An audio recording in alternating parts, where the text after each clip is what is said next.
Aniplane recap here. Today I will be recapping the continuation of the animation series called Soul Land. Spoilers ahead, relax and enjoy. This episode begins as we see Tang San having a conversation concerning his soul powers with his master. After his master had explained everything he needed to know, he tells Tang San to get himself ready so that they will go on a journey to find the beast soul.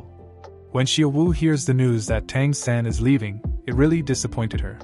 But Tang San assures her that he is only living temporarily with his master to find something really important, and also makes a deal with her to do most of the chores in the school when he returns. As they were about to depart, Sho appeals to have one more combat with him before he embarks on his journey. The moment he agrees, Xiaowu started to strike him. As she was about to land a punch on him, he dodges it and confidently tells her that he now knows a way of defeating her, as Sho repeatedly tries to attack him. She wasn't even able to land a blow, which surprises her because Tang San has already mastered all her secret moves and skills.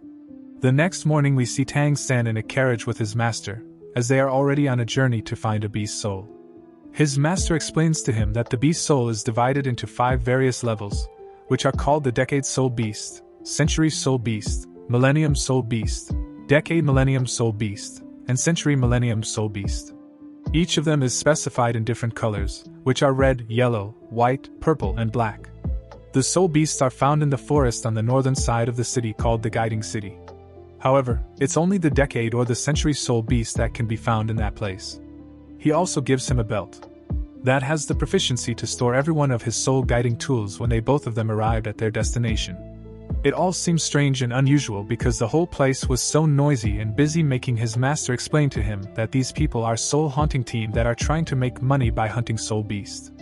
His master tells him that soul beasts are usually powerful, so a team that is usually formed temporarily to kill soul beasts can't be considered a real team. But a true team for hunting down a soul beast must consist of 5 outstanding kinds of people, which includes a food, branch, tool, soul, master who is in charge of replenishment, a healing branch tool soul master that is responsible for soul recovery, an agility branch soul master that is responsible for investigations, strength branch war soul master who is responsible for defense, and finally the attack branch war soul master who is responsible for killing an opponent. A team with all these abilities is considered a complete and real team for hunting down the soul beast. Tang San and his master suddenly arrive at the gates of the forest where soul beasts can be hunted, but unfortunately the guards who are patrolling around won't let anyone pass, only if the soul master has a token that is administered from the marshal's soul hall. Suddenly his master forges a token that Tang San can use to enter the forest and explains to him how it works. Tang San then curiously asked his master if the beast's soul is stronger than the weapon soul. But his master explains to him that the powers of a martial spirit are considered by the characteristics of either additional soul powers or acquired soul training, and clears out to him that real strength only depends on individual cultivation. Immediately, Tang San and his master were successfully able to enter the soul hunting forest. There were lots of strange sounds from the forest. Prompting his master on advising him to always stay by his side, we see a pack of purple hair soul beasts that is about to attack them, and that was how this episode ended. The next episode begins as we see Tang San and his master who are still strolling around the forest. After a long walk, they decided to take a rest since it was dawn, but they noticed a pack of 10 ranked wolf approaching them. Immediately his master unleashes a technique that releases a unique kind of energy that was able to subdue the pack of wolves in one shot. But just when we thought it was all over, the problem was only getting started as we see a really large snake emerging from the forest. Tang San master was really surprised because he thought this kind of poison the snake was extinct a long time ago, and warns Tang San to be careful because of the snake paralyzing effect and also its ability to damage the nerves. This is one of the most powerful among all the soul beasts.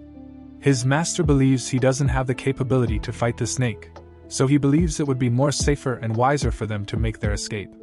But suddenly Tang San turns around and summons a secret weapon out of himself and aims it directly at the snake's eye.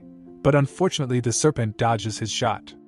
Tang San goes on a really tough fight with this gigantic snake, and luckily for him, he was able to bring out a knife in time and uses it to pierce the snake in its weak area, subduing it at once.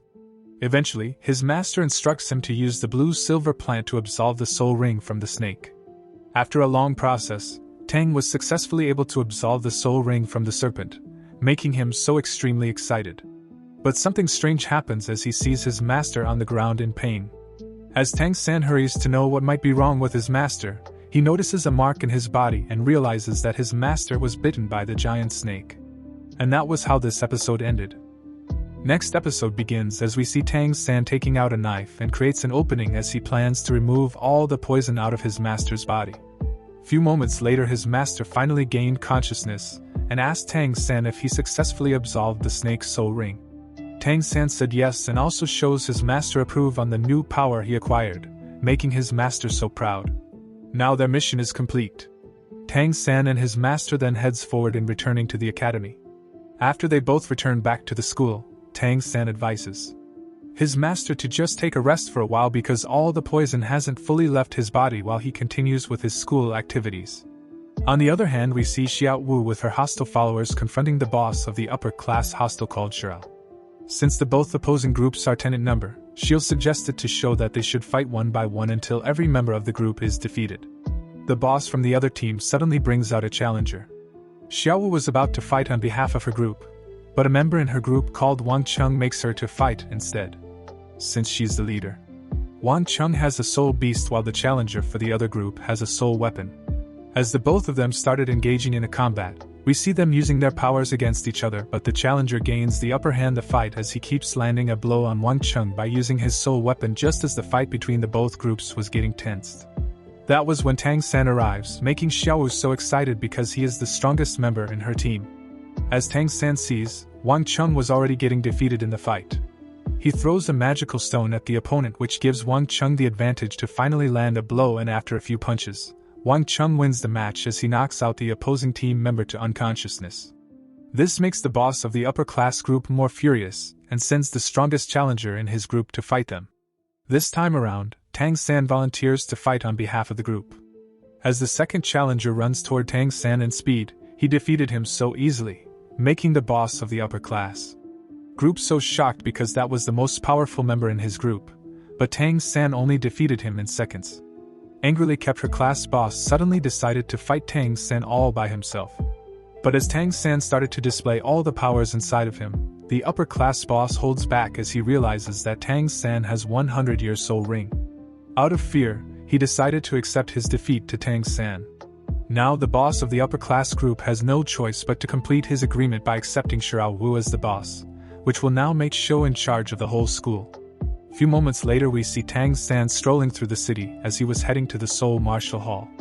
The guards at the entrance of the hall allows him to pass when they found out that he was there to examine his martial soul, and that was how this episode ended. Thank you for watching, guys.